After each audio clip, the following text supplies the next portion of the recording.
Surrounded by her 2-year-old triplets, Amaka says business takes a back seat to family, even as her ability to effectively multitask enables her to excel in both spheres.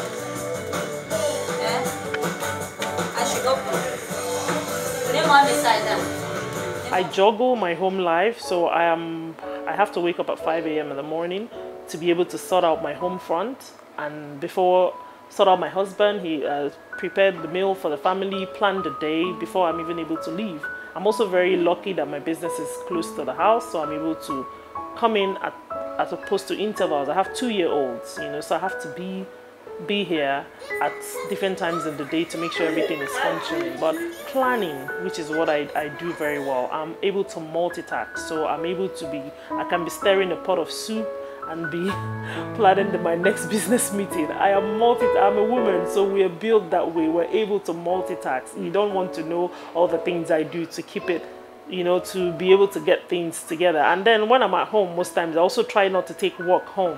When I'm at home with the children, I have to be at home. I'm lucky to have a very supportive husband who has supported me through it all, and he's still supporting me. Like, he's a big part of all I do because he's there and I'm able to bounce off ideas with him. So having my home, having my children now, it only pushes me and makes me to work even harder. Because now I know, I have 3+ sons, so obviously raising them up doesn't come cheap and all that. But it's just the joy that at the end of the day, I get to go to work and I come back to my home and my children are there.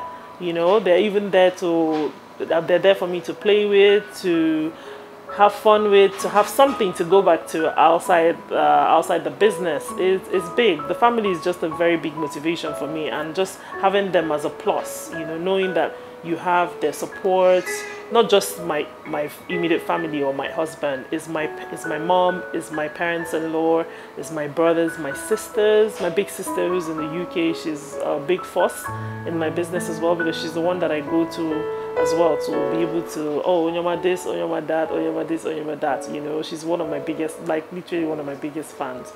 So family is big, and it really impacts on my business because they're also my biggest critics. They're the ones that get to tell you the truth. Oh, this thing is not right, this thing you're doing here is not good, you have to change this, you have to change that.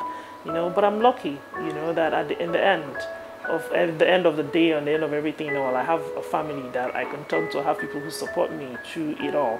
It just makes it all worthwhile. And I grew up with a very creative mom and a dad that told us that hard work was key. So as much as we would like to elude doing a lot of the house chores, my dad was always like, you have to do this, you have to do this, you have to learn.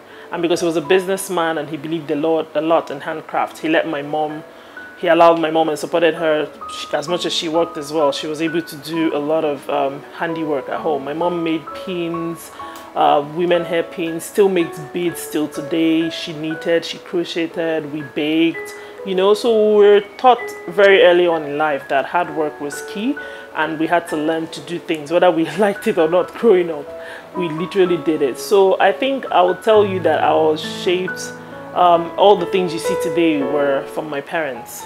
Growing up, all I had to do, I was exposed to a lot of creativity around me. I had cousins, who did all sorts, who were making their own clothes as young as they were at the time, so this was kind of almost inbuilt. This young innovator attributes her leadership intangibles to a hard-working mother. Growing up, my mom worked 9 to 5. So she would come back from work at 4:30 or 5. She would help us do our homeworks. She would look at what we had done, help us where we would, and then still go on and carry on with her business. She could be watching the network news and be crocheting. She could be watching the network news and be fixing, there was always something going on because we were 5 children, so she had to support my dad where she could.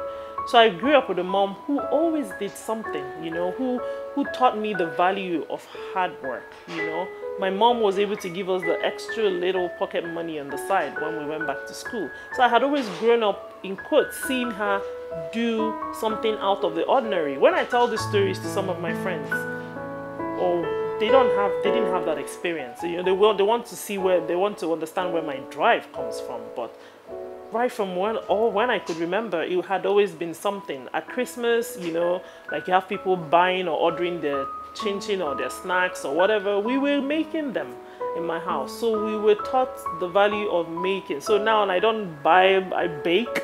I still make time and wake up some mornings or go to work, come back, and I'm in the kitchen baking. And now my children, the best treat is carrot cake. And I bake a very lovely carrot cake. And I took all these things from my mom, my aunties, and what I saw growing up. So that is really where this comes from.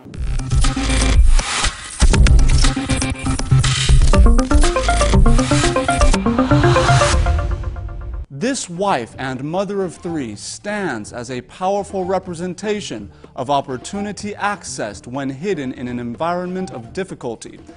When challenges abound, what do you see?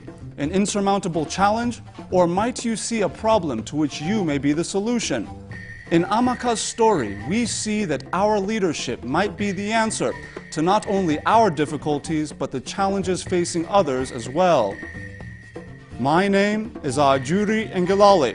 Until next time, lead where you are, and followers will find you.